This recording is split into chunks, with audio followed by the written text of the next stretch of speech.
This is Join Us in France, episode 475. 475. Bonjour, I'm Annie Sargent, and Join Us in France is the podcast where we talk about France, everyday life in France, great places to visit in France, French culture, history, gastronomy, and news related to travel to France. Today, I bring you a conversation with Elyse Riven of Toulouse Guided Walks about our recent excursion to the heart of the Gers, where we visited ancient abbeys, Roman ruins, and medieval villages. The Gers is a bucolic and authentic place to visit, an hour northwest of Toulouse, so it's an easy drive for us. I think many of us would enjoy a visit to this off-the-beaten-track part of France.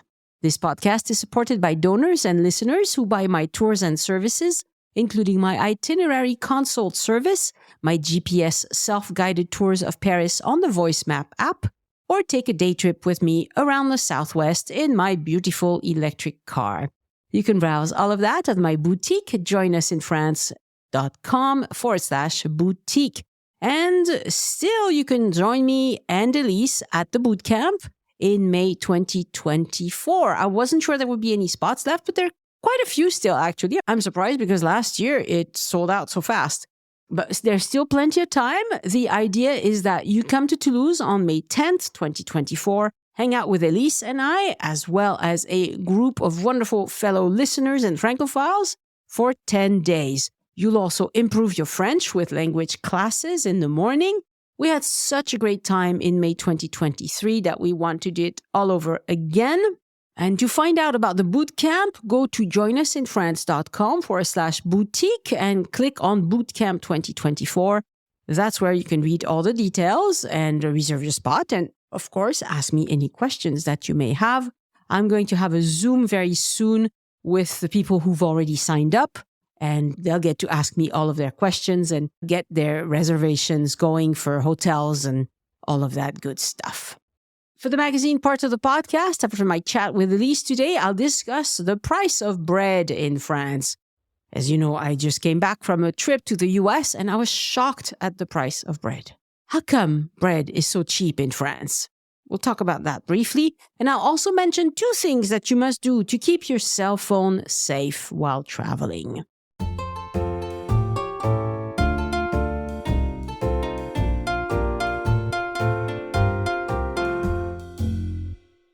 Bonjour, Elyse. Bonjour, Annie. We're laughing because we've started this episode so many times already because it's cursed. It's a cursed episode. It's really not a cursed place we're going to talk about, but looks like we are having a bit of a problem here. I made a few changes. I changed microphones. We're recording in a different room, and it doesn't take much to throw us off our game, apparently. Anyway, Elyse, the Gers, beautiful, beautiful place, very bucolic, not far from where we live, just west of Toulouse. It's kind of in between Toulouse and Bordeaux, if you want to think about it in those terms. It is in the Occitanie region of France, and it's a beautiful place to go if you would like to see some very nice villages, eat really well, and enjoy the bucolic landscape. But there are also some very nice museums that you can visit. So we're going to get into it. And this time, for once, we went there on purpose to visit. Because what happens most of the time when you live close to somewhere is you go past it and you don't stop. Well, we decided on a few places and we went to visit them specifically. So let's talk about them. Yes. In fact, what happened was that this is a department, especially for everybody, but even for us who live here in Toulouse, it's kind of like, oh, you're going to the Gers? Basically, why would you go to the Gers? Well, in fact, it is very, very, very agricultural and has just tiny little villages, but it also has some absolutely exquisite old monasteries, the beautiful architecture of the monasteries. It has chateaus. It has all these things. It's just that it's not blingy like a lot of the other departments. That's true. It's far from blingy. It's far from blingy, you know. I mean, it doesn't hold a candle to the lot, which everybody goes to and which is drop dead gorgeous, really. But it's one of those places that can grow on you if you spend some time. there. It has only one city, and that's the city of Eauze, which is not very big. It's 23,000 people. And the rest of it is just little villages. And this time, when we say little, we mean little. Yeah. So they have to go to high school, almost everybody has to get on a school bus and go to high school. It's just not, they have elementary schools everywhere, even in the very small places usually. Not everywhere, obviously, but junior high and high school, you have to go somewhere. It's just not everywhere. It's a really rural place. And the places we visited, I would think, have perhaps between 100 people and 1,000 people, perhaps.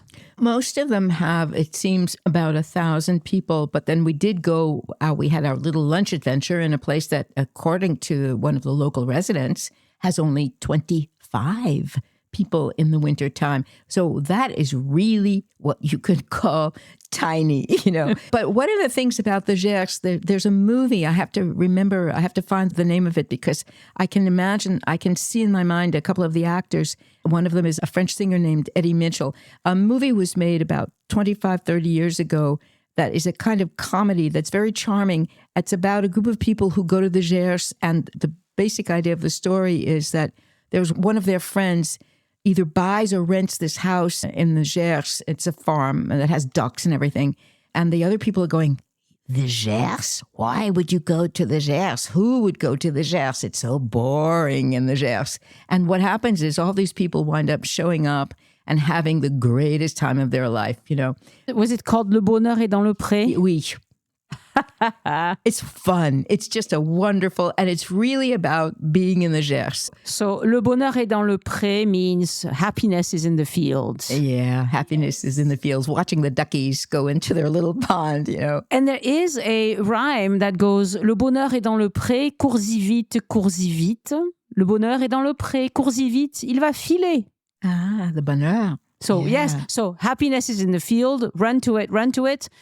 Happiness is in the fields, run to it or it will run away. Oh, yes, indeed. Yes. Yes. So if you're looking for high-end drama, this is not the place to go. If you're looking for a place that has beautiful scenery, lots of very small historical things that have largely been left untouched, it's a lovely, lovely place. It's actually the kind of place, it's a big department. It's a good place to imagine spending 2 or 3 nights in one of the larger villages and then just going out and doing some day trips. And because it's actually fairly big, we just kind of decided we were going to pick a bunch of things that were in the same part of it. And that was what we did. We had a very lovely day and saw a bunch of things that we want to talk about.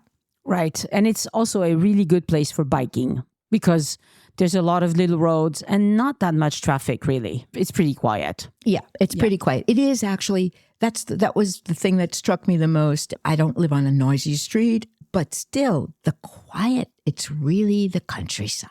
Yes. And there are some very nice chateaux. We're not going to talk about a chateau today, but there's some of that as well in the Gers.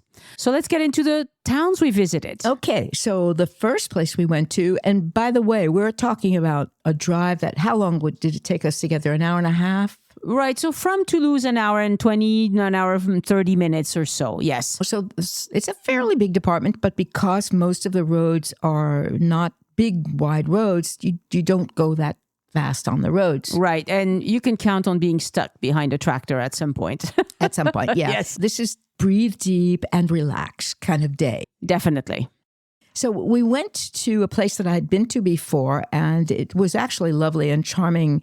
And it's called the Abbaye de Flaran. The Abbaye de Flaran is a monastery that still has most of its buildings that date from, believe it or not, the 12th century. It is what is called a Cistercian abbey. For those out there who don't understand, there are what they call different orders in the monks in the monasteries. And this is through the long history of all of these monasteries in France.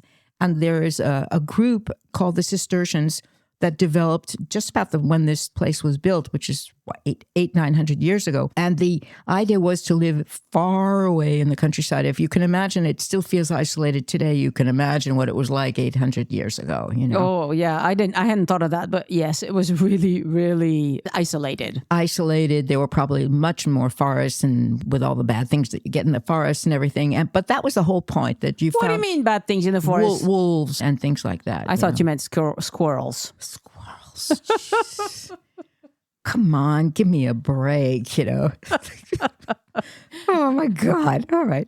But actually, the point of these monasteries was really to have a big chunk of land where they could grow their own produce and have their own animals if they did eat animals, because some of these orders actually were vegetarian. And in this case, it was the Cistercians who believed in a very sober, really sober, a very unadorned life, including an unadorned kind of architecture. And so through the ages, this monastery has been preserved. We visited a good chunk of it, including the church. If there was some work being done in the church, wasn't there? I think they were replacing something in the roof or something like that. But what's surprising is that the architecture of the Cistercians was very austere in the sense that you have the beautiful arches and all of the things that you're maybe used to seeing in some of these old monasteries. But there's no color and there's no adornment. There's no sculpture. However, the Cistercian monks were famous for singing a cappella in their churches. And so the acoustics are great. And it's Annie that sings in churches when we go together. It's not me. I mean, otherwise, even the birds up in the ceiling would just leave, you know, and they would go somewhere else, you know. But it was really neat. And I knew that this abbey, which of course now is a cultural center, interestingly enough, it's no longer a monastery, is a place that also has art exhibits. So maybe you want to talk about your reaction to the art show that was there. I thought it was absolutely fabulous. I was not expecting something like this. They had a lot of, I mean, after a while, you know, you think, oh, perhaps this is like a mini Orsay museum, because it had a lot of the sort of thing you'd expect to see in the Orsay Museum. It had, well, first when you went, well, just the way we entered, there was a Picasso by a very young Picasso. And if you look at the detail, like he was like 13 or 14 when he drew this. And if you look at the detail on the face, it looks so striking. It's just gorgeous. And then there was some Anne Vallon, there was some Rodin, there was some Courbet, there was some Dali, much more recent. I mean, what wasn't there? I was just shocked how much beautiful stuff was in there. In fact, what the Abbaye de Flaran has become an important and major cultural center in the southwest of France. And so what we saw was actually the entire private collection of some very wealthy family that accumulated all of this in the 20th century. And they gave it as a heritage to the Abbey. I don't know if there's anybody left in the family, but it is part of the gift they gave to the Abbey. So what you have is we had walk in this gorgeous medieval garden. You see the beautiful architecture that dates back to 800-900 years ago. And then you go upstairs and you have the opportunity to see this absolutely exquisite art exhibit. And I don't know how long. I think in the summertime, they sometimes do a change and they put in some photography exhibits. The one time I was there before, I believe there was a photography exhibit. But it's really a magnet that attracts people. And there were quite a few people. There were several people there. For boonies, you know, you're like, oh, there's like 20 people here. Yeah. And if I remember correctly, because it was true in another place as well, it was indeed the last weekend, because places like this do indeed close for some of the months in the wintertime. Yes. Most of the places we went to, they close after the end of the fall vacation for French kids. So that's typically early November. And then they don't reopen until Easter vacation for French school kids, which is typically middle of April. Sometimes Easter is much sooner. So it's pegged to that. But you have to look at French school vacations to be able to time this right. But in general, it's best to go between April and October. Right. Some of these places, I'm not sure about the Abbaye de Flaran. I don't remember if it might be open year round, that one. It might I'm be not open sure. Or just at Christmas and maybe some weekends. You have to really check. Yes, do check. It's a sort of place that has a complicated schedule, so we can't discuss it on the podcast. Don't trust us on this one. No, don't trust us on this one. However, these are places that obviously from the springtime until the end of October, these are wonderful places to include in a visit to this area. They really are, Yeah. And then from there, abbeys historically were built in very remote places, and then very often little villages built up next to the abbey. And you might think it would be the opposite, but actually the village came after the abbey because a whole bunch of people were brought in to help do work that was connected to the abbey. And that was the case of the village that was connected to the Abbaye de Flaran. And we discovered that there were two villages not very far away. We're talking about somewhere between 6 and 14 kilometers, which is really not very far away. Right, yeah. And they were interesting as well. They were really interesting. And all of these little villages in the Gers have a very nice historic center. Some of them are better kept up than others, and some of them are more touristy than others.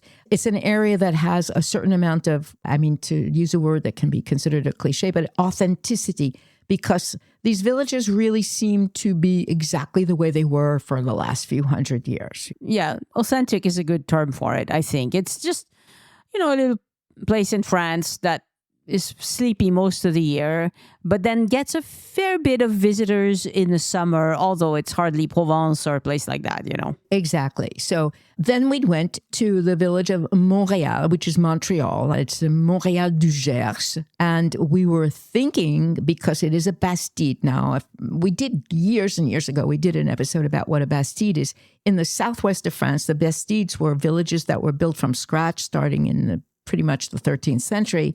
And the Gers has a whole lot of them. And most of these villages have at least the dead center of it are on a grid system, although there were a couple, and one of them we did go to because it was just fun to see, is actually built in concentric circles. And so we had both heard about and never been to this village called Montréal du Gers. And it was listed in various things as very beautiful and everything. So we went there. And then we were going to do our little walk and our lunch there. But there was a complication due to my brain not working. As you know, I drive an electric car. And when you drive an hour and a half away from home, I could have gotten home on one charge, but it was kind of, I'm not sure. So I would rather charge along the way, right? Some of these villages have a 22K charger, which is miraculous, if you ask me, because there's hardly anybody there and they have a car charger. Anyway, I plug in, but these are car chargers that are very, very simple. There's no screen on the charger. There's just little stickers that show how you're supposed to do it. And I suppose I wasn't doing it right. And I called the helpline, which talked to a lady who was super helpful. It still wouldn't work. And after five or six tries or whatever it was, I eventually figured out that it's because I had told my car to wait until 10:30 p.m. to charge, because that's when we get the cheap rates for electricity. But of course, I should have turned that off, and I forgot. And I got frustrated, and I said, okay, Elyse, we're moving on to the next village, the next charger, because I was thinking, perhaps I can figure that one out. Okay. And I started to cry because I was so hungry. But we move on. We moved on. We go to the next village, which was Fourcès, which also has a charger, but it's the exact same charger. And I was like, oh no, am I going to not manage it here either? But having had the help from this nice lady at the helpline, and now having figured out that it was me that was the problem, I plugged in and it started immediately. So human error.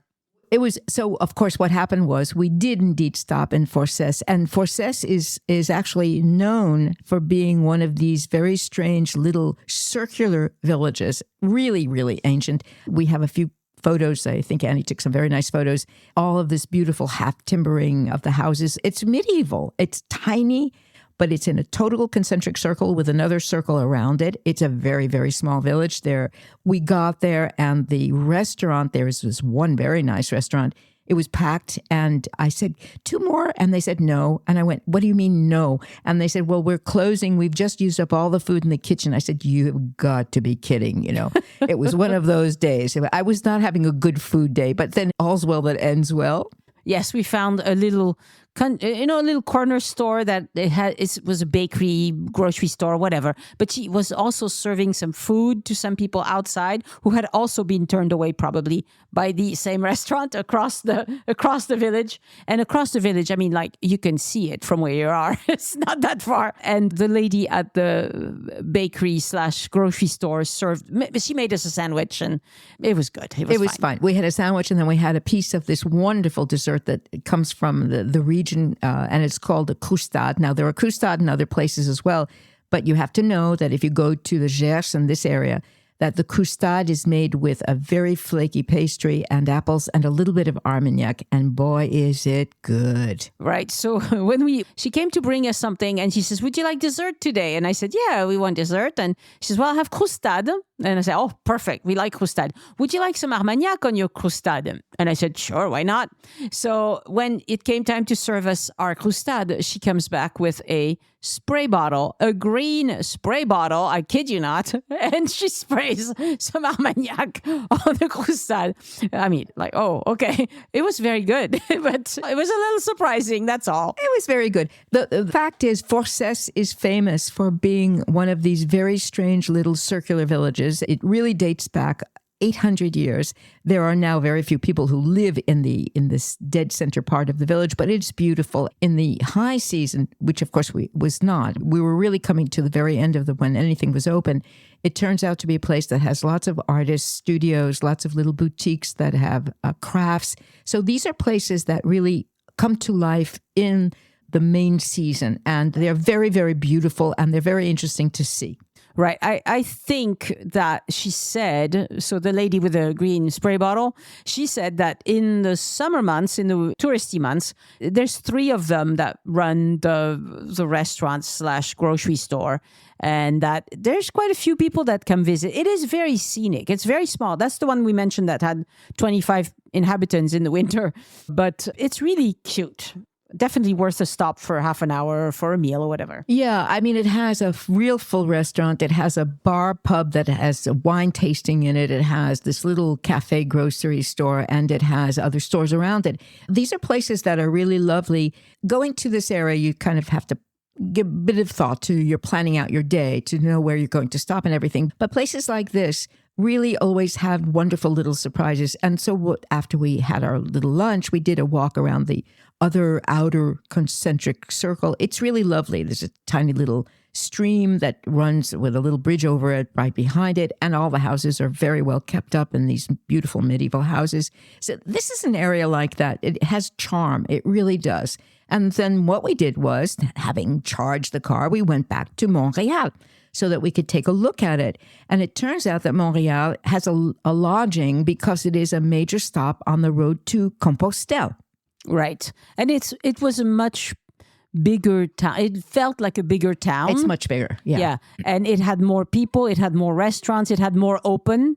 So yes, probably having lunch in Montréal would have been a better choice, but it was fine. And it was fine. And Montréal is typical of the villages that are really quite beautiful in this part of France. The old houses are all made of stone. Some of them are half timbered, very well kept up. Montréal is a classic example of the bastide on a grid system with very, straight lines. And it has in the center of it this very beautiful covered market. So these are places that really are to be discovered, really. And then after our stop again in Montréal, we went to what was the kind of big event of the day for both of us. And that was the wonderful, incredible Roman site of Séviac. Yes, that was quite spectacular. We see a lot of Roman sites in France. A lot of them not that exciting, but Séviac was really good. Séviac is famous. It's a huge site. Many of these sites, by the way, are run by the local community. They're not national or anything like that. It varies. It varies from region to region. In the case of Séviac, it is considered to be relatively important. So there's a lot of regional money that was invested into making sure that it's a site that's very easy to visit and well protected and everything like that. And it is famous because it was a Roman villa. And a Roman villa it was in fact a huge house. The equivalent literally would be the equivalent of a plantation in modern thinking of a really rich, important Roman family who probably had their city home. And this was, in fact, considered to be their country home because even back then, they had things like that. And it is famous because it has some of the best preserved mosaics of any Roman site in France. Right. The mosaics are really, really spectacular in Séviac and very well preserved. So a local lady, I can't remember her name right now, but a local lady, I don't know if she found it or if she just knew about it and wanted to learn more, but she started digging up things and finding more and more. And then she gathered the funds to be able to cover all these mosaics, because if they're exposed to the sun and the elements, they will get just ruined. You know, they had been covered by dirt. They are now uncovered. There's a beautiful roof over them, and you get to walk around and discover all of these things. I thought it was just gorgeous. I had been there once when I was preparing for my guide exam. So we're talking about 25 years ago. And it was certainly not as well set up as it was when we saw it the other day, which is lovely because it means that now there's been a recognition of how important it is as a site. And so there's a pathway. There's a lot of very good documentation. There are some explanations. There are little booklets and brochures you can get in just about every language. And it allows you to really walk through the different parts of what was a huge, huge, huge house of a very wealthy family and understand how the mosaics were part of the basic structure and decoration, of course, because very often the mosaics indicate what room it was. I mean, if it had food, it's probably where they ate. If it had Poseidon, it was probably the huge bath area. And it's just absolutely gorgeous, and it's extremely well protected overhead, so you don't have to worry about it. It's really become a major site, and thank goodness, because it's very hard to keep these things up. It means that there was a certain investment of money both locally and regionally for something like this. Now, this site is definitely closed through the winter months. I wasn't sure about the abbey, but Séviac is closed. I think she was closing the day after we visited or something. I think she told us that it was the last weekend and then they were closing for the winter time. You know, they were just shut down. There is a museum in a town we did not go to that's not very far away called Eauze, which is apparently a small museum that has some of the small objects that were found at the villa of Séviac, because here you really just see the structure of the villa and the mosaics on the ground and where the baths were, because, of course, part of what they always had, you know, we now have our nice fancy swimming pools. Well, they didn't have one. They had three. They had a warm one, a cold one, and an in-between one, you know. I mean, they lived the good life, the rich Romans. They really did. They lived there. It's fascinating. It's really beautiful. And it's set up on a little bit of a hill, just a little bit of what I'd call a hillock, actually. But you can see that they purposely set it up there so they have a very good view. And they probably had some of the land cultivated for their own use. Yeah, and it probably had rows of sculptures and columns and gorgeous. You don't really go to Séviac for the sculptures and the columns. There's a few, but it's mostly for the mosaics. It's for the mosaics. And just have an idea of really how it's very nice to see a place that's been taken care of and well presented. And it doesn't matter what language, you can find out whatever you need to know. Yeah, and the lady who sold us the tickets, she seemed well informed about it. So I think we could have had a long conversation with her about it. We both got a book about the mosaics. I definitely recommend it. I wish we had had time to go to Eauze as well, because, I mean, you can get a group ticket for the two, you know, and I think it's worth going to that as well. But time was of the essence. Yeah, we had one more little place that I wanted to take Annie because I'd been there before, actually a couple of times, and I wanted this to be the last little surprise of the day, you know. So we left Séviac, and again, we're talking about not going very far in any one direction, you know. And this is really pretty much staying in the local area in relation to the whole department. But we went to what is an absolutely amazing little thing called the village of La Ressangle. Right. I had never seen anything like it, really. It's teeny, but it's so cute. It's a mini Carcassonne. It is a tiny, tiny, tiny little village that is entirely within its walls. It's beautiful, beautiful medieval stone walls with a moat around it. There's a gorgeous Romanesque chapel that is in actually relatively good condition on the inside, and the remains of what was the chateau of the Lord of La Rassingle. And when you drive up, it's really rather surprising because you're in the middle of all these fields that are just agricultural fields. And all of a sudden, there it is. It's just absolutely, really, it's like if you imagine shrinking Carcassonne, you know? Yeah, so it's like a walled city, but it's the size of, I don't know, a football field. Yeah, probably, you know. It's really not that big. It's not that big. And you go through the beautiful portal, you know, the enormous entranceway that, of course, at the time would have had these huge wooden doors that would close, of course, at sundown every day. And when you get inside, it is in a circle. This is absolutely a total perfect circle. And lo and behold, you have a few very beautiful little houses. Everything's attached to one another. It's just in this circle. There was even a little shop that was a combination tourist shop, coffee shop, and grocery store that was open. There were 2 or 3 people sitting there having something to drink. There are a couple of houses. There were a few restaurants that are open in the high season that were closed. There's a tourist office there that in high season is, of course, open. And you can go into the chapel and you can walk around. And it's a little jewel. It's just absolutely charming. It's just almost so surprising, you know. And there was a sign that explained that it's a group of people from Boston that kind of saved the village because, you know, we have so many of these beautiful sites in France that it takes an awful lot of money just to keep up the roof, just to keep the elements away from the roof is what, from the walls. And so this group of people from Boston invested a lot of donations and stuff to make it, to keep it nice. And they really did a good job, I thought. Yes, this is a perfect example of probably a group of people who came to be tourists and live in that area, discovered this little fortified village and decided that it was worth saving. Yeah, and this has happened a lot in France. There are especially Americans, sometimes British people, but there are a lot of places in France where you show up and there's a plaque thanking donors who all happen to be, wealthy Americans. It's nothing to scoff at because without it, I mean, the current government in France is trying to incentivize French people to donate. There's a new tax incentive in France for wealthy people to donate for the renovation of buildings. And it's really necessary. It's very needed because so far, as a French person, if you donated, well, thank you for your donation, but you don't get a tax break. And it's good that now we do because hopefully a lot more wealthy French people will donate to these sorts of things. That would actually be great. So basically what happened was it was nighttime. The sun was setting and over the beautiful hills of the Gers. And we started to head home. It was a very lovely, very, very lovely day.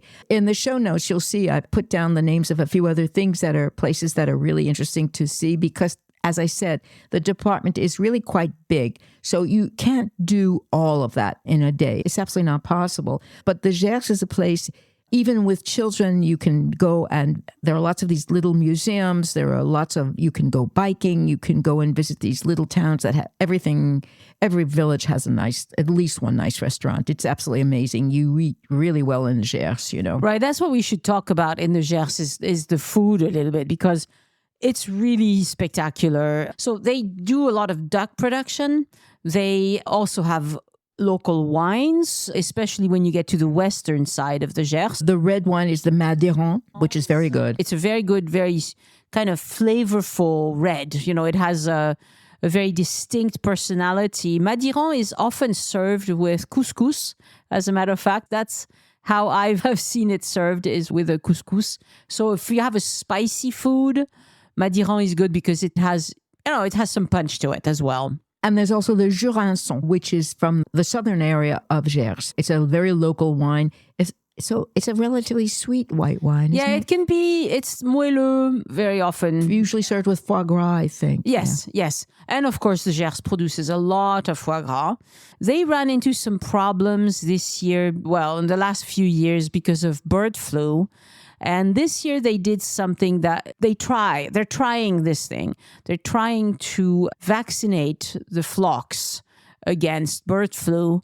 It's a bit of a controversial thing, but they've had to cull so many ducks in the last few years that, it's worth trying. Let's see where that leads them. Yeah, I mean, the Gers is a place, there's a very small village that's much closer to Toulouse called Gimont that is considered to be the capital of foie gras.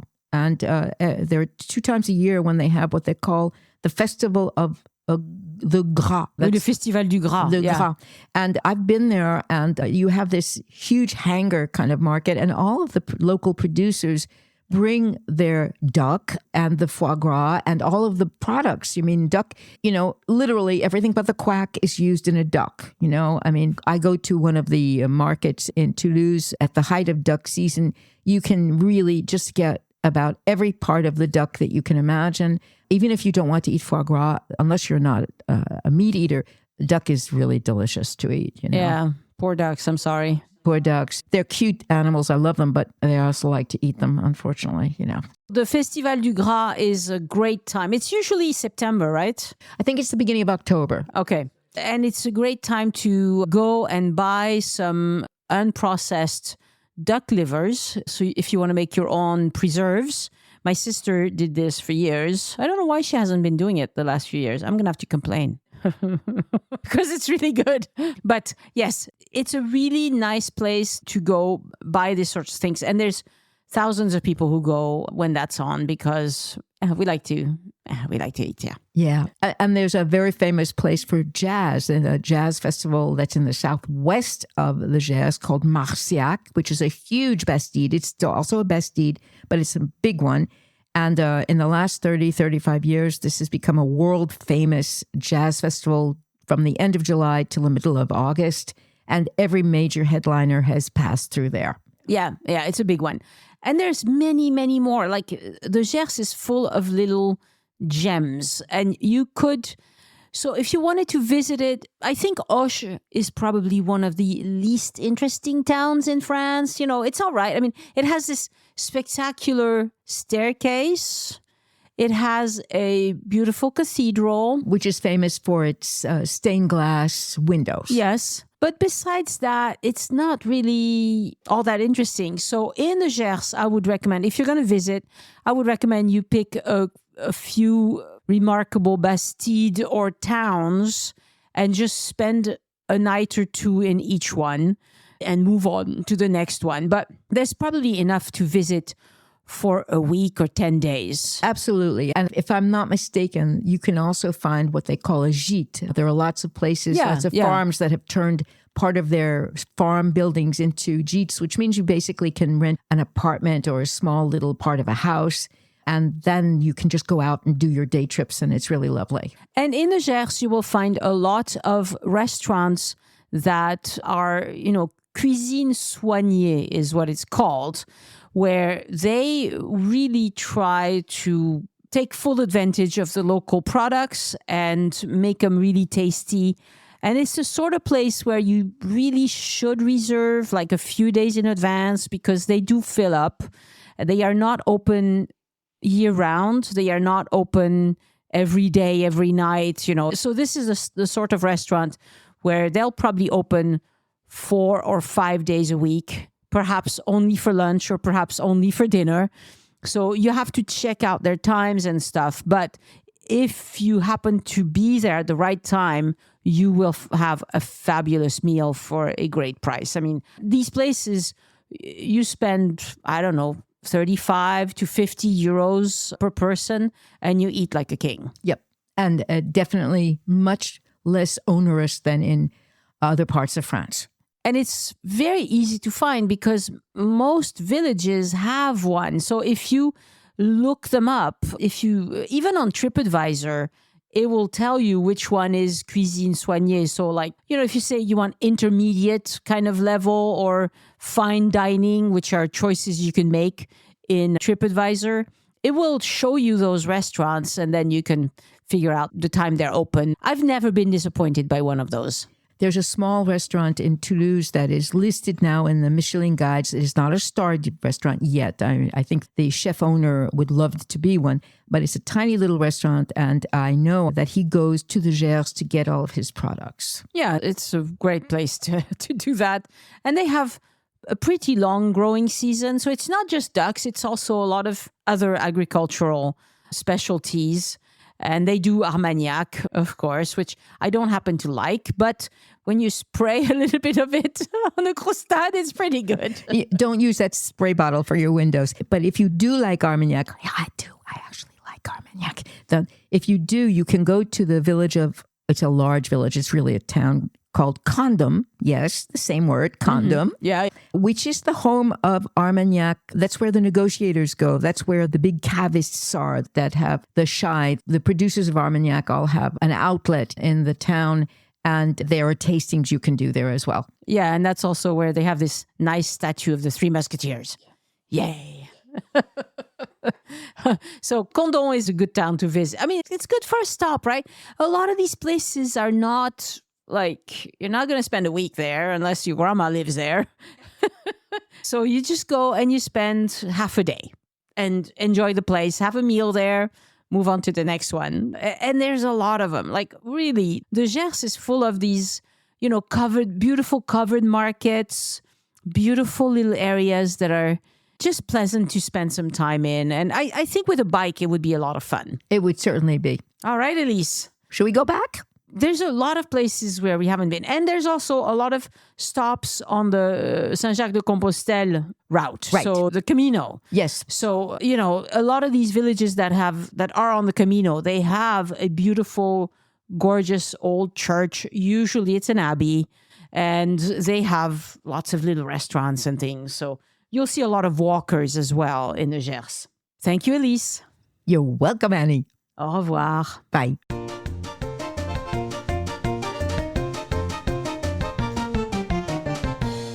Again, I want to thank my patrons for giving back and supporting this show.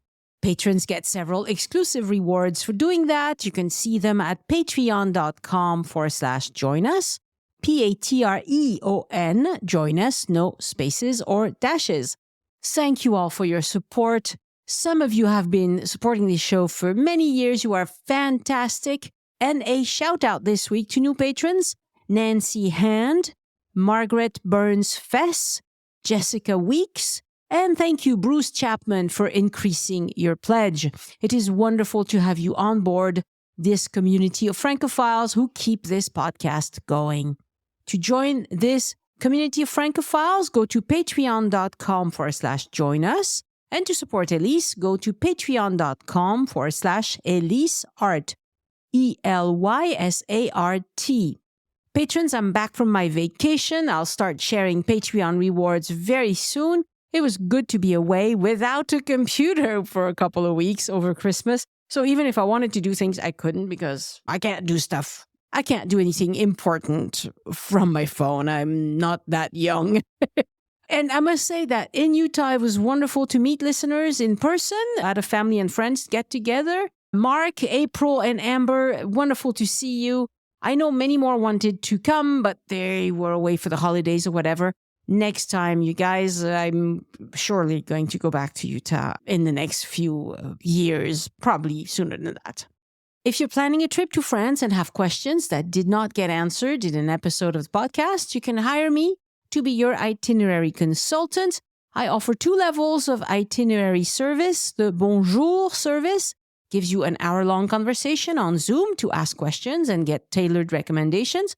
For those who want a more detailed guide, the VIP service offers the same 1-hour consultation. It's usually plenty. I mean, we can talk longer if we need to, but it also includes a follow-up document that outlines everything we discussed, plus a roundup of all the best advice featured on this podcast. To begin, visit joinusinfrance.com/boutique and follow all the instructions. One of the itinerary sessions I did this week was with Lucy Hicks, and she sent me this audio feedback. Thank you very much, Lucy. It was lovely talking to you.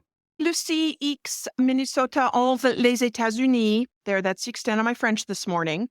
I just wanted to send a big fat thank you to you. Merci, merci, merci. You sent me, after our Zoom call yesterday, probably 10 documents that are just chocked full of information for me on my 6-week trip to the south of France. And it is so much information, it's going to take me quite a while to go through it. But I feel that more information is always better than less. And you really helped me with not, in my head, I wanted to stay in one place for the entire 6 weeks. You suggested that I hit 3 different areas because it would make my spoke trips better and shorter on the train.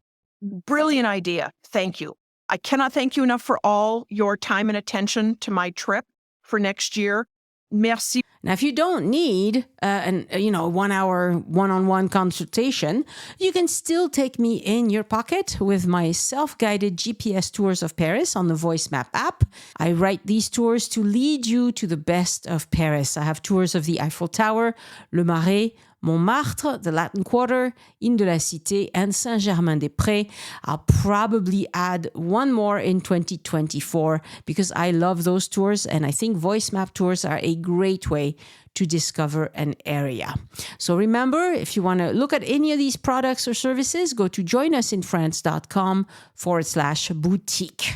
Now let's talk about the price of bread in France. As part of our trip to the US this Christmas, we spent a couple of nights in Las Vegas. As we walked through our hotel, I saw a bakery of sorts. In Las Vegas, nothing looks real, but there was a bakery thing, and it was attached to a restaurant, but they sold bread in baskets. So I looked and I was shocked to see the prices.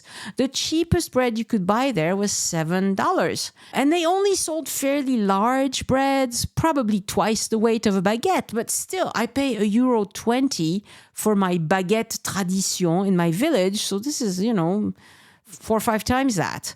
It's expensive. Bread is expensive in the US. I mentioned it on the Facebook group, and many of you explained that it wasn't so unusual to pay $7, $8, $9 for, artisanal bread in the US. So I wondered why. Why is it that way? And I started looking, and there are reasons why good bread is cheap in France. It seems like a big thing is cultural. Culturally, bread is important in France, and we eat a lot of bread in France, so volume also helps. Now, we don't eat as much bread as we used to, but the average French person eats twice as much bread as the average American. Mind you, we don't eat any crackers in France, so perhaps if we included crackers, it would be different, but we do not eat crackers in any great quantities in France. So the typical French person eats 45 kilos of bread per year per person. That's about 100 pounds of bread. So high demand means higher scale production, which can reduce costs. But I think the average American eats about 100 pounds of Triscuits a year. So there's that. Number 2 is the French government has sometimes regulated the price of bread in the past, but right now and for a very long time, there has been no regulation as to the price of bread. My local boulanger could blow a gasket and charge 50% more from one day to the next, and nothing would happen to him other than all the customers would start getting their bread somewhere else because, I love my local bread. I love this particular bakery I go to all the time, but not enough to overpay. And we have so many choices in France. Choices equals competition, and boulangers do not want to stand out for being super expensive. Bread is not a luxury item in any way. It's an everyday item. Number 3 is the number of artisanal baking schools. Many people in France are trained boulanger. They went to school to get their CAP de boulangerie, it's a trades diploma, but it takes 2 years to get. And if you don't have it, you cannot run a boulangerie. Before you open a boulangerie, you have to prove that you are qualified to make bread. And I'm sorry if that hurts your feelings, pandemic bakers, but that keeps quality high in France. You need to get your 2 years of school and have your CAP de boulangerie, or you will not be licensed to open a bakery. Number 4 is local distribution and lots of small businesses. We do not eat Parisian bread in Toulouse, and they don't import bread from anywhere else into Paris. Bread is made locally. That keeps transportation costs down. There is no big bread in France. The bread industry is made of thousands of individual owners who emulate one another, and they don't band together to help bread get more expensive. As a matter of fact, the only regulations I could find was to stop Édouard Leclerc, so that's the Leclerc stores. He wanted to make bread so cheap, 44 cents he wanted to make it in his grocery stores, that the government decided, no, that's unfair competition because you are a big bakery and local bakers won't be able to compete with that. So they told them, you cannot, decide on a low price like that throughout all your stores. So Leclerc can still sell inexpensive bread, but they can't set the price countrywide. So there you have it. It's actually the opposite of what you might think is happening. At any rate, all these tiny boulangers do not band together to figure out ways to make bread more expensive. The boys on Wall Street or La Bourse in Paris have not figured out yet how to buy up all the boulangerie and make a killing. They haven't. It's all small potatoes kind of business in France. Having said that, my baker, he has a pretty good life. He has a family, he has 2 kids and a dog and 2 cars, and they go on vacation. They close the bakery every now and then. I mean, they have a normal, average French life. They have solar panels, all of that, like the rest of us, It's really not a bad life, but they do work long hours, that's for sure. So enjoy bread while visiting France, because you will not come across such good bread at such low prices, not even at Costco. And then 2 tidbits about keeping your cell phone safe while touring. Number 1, put your phone in a zipped pocket. Zip, zip, zip. Number 2, never put your phone down. There are bags that will make you feel like your phone is safe because they have cut-resistant straps, security clips, thick vinyl that can't be slashed. But if it's in a bag, eventually you will put the bag down. When you're jet-lagged, you are your own worst enemy. Put your phone in a zipped pocket, preferably under your clothes, so that you are never tempted to put it down. Because if you put it down, you will forget it. I guarantee you. I'm the one who forgot a big old bag with a big camera, a big zoom lens and everything. And it got returned, but I got lucky. Okay, don't do that with your cell phone. They're so easy to resell. You'll never see it again. My thanks to podcast editors Anne and Christian Kotoven, who produced the transcripts. Next week on the podcast, an episode full of tips for vegan visitors in Paris with Dvora Citron. You'll see things have gotten way better in Paris for vegan visitors. Thank you so much for listening, and I hope you join me next time so we can look around France together. Au revoir. The Join Us in France Travel podcast is written, hosted, and produced by Annie Sargent and copyright 2024 by Addicted to France. It is released under a Creative Commons Attribution, Non-Commercial, No Derivatives license.